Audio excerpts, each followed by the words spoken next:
A kind fisherman released a small fish, but this fish didn't know how to be grateful. On the contrary, it repaid kindness with enmity, and pushed the fisherman's boat with its head. Ahead of them, there was a waterfall several thousand meters high. The terrified fisherman tried to break the boat, with his or but it seemed, some supernatural force was preventing it. Fisherman and his boat fell from the enormous waterfall. Due to the violent movement, the fisherman eventually passed out. He didn't know how much time had passed. The boat stopped, and drifted to a place full of blooming lotus flowers. After the fisherman woke up, he discovered that place looked like a paradise. On earth peach blossoms covered the valley. Without thinking, he paddled toward the shore with his hands. After tying up the boat, it seemed something was guiding him into the forest. Outside there were wars and conflicts. Suffering people were everywhere, but here everything was peaceful and harmonious. The fisherman walked with full concentration, not realizing it. Just then he discovered a cave. Driven by the darkness, he dared to explore it. First he left his straw hat, then moved forward, crawling carefully. Strangely, the cave became larger and larger. At first he could barely pass through. Finally he could even do somersaults inside. Then he saw light ahead.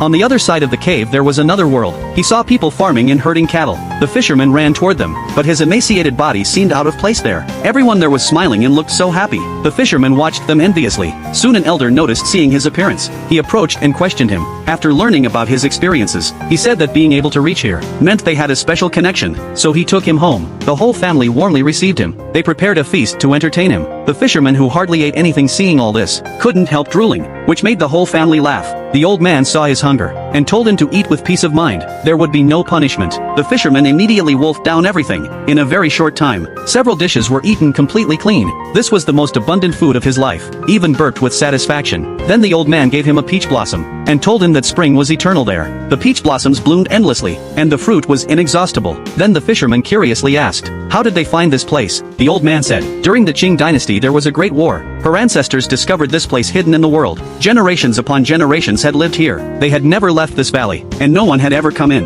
The fisherman was the first person to arrive. Meanwhile the fisherman, without realizing it, had eaten all the peaches, and secretly kept the peach pits. In the following days, local neighbors invited him to their homes one by one, providing him with delicious food and fine wine. In addition, the hospitable people danced for him. This continued for a while, but such a life didn't make him forget his family. At night, after eating and drinking his fill, the fisherman couldn't fall asleep. He was living well here while his family was suffering, so he decided to go back and someday bring his family. Looking at the peach pit in his hand, he rode away overnight. At dawn he quietly left. The fisherman came to the entrance of the cave, but to his surprise, a kind fisherman released a small fish, but this fish didn't know how to be grateful. On the contrary, it repaid kindness with enmity, and pushed the fisherman's boat with its head. Ahead of them, there was a waterfall several thousand meters high. The terrified fisherman tried to break the boat, with his or but it seemed, some supernatural force was preventing it. Fisherman and his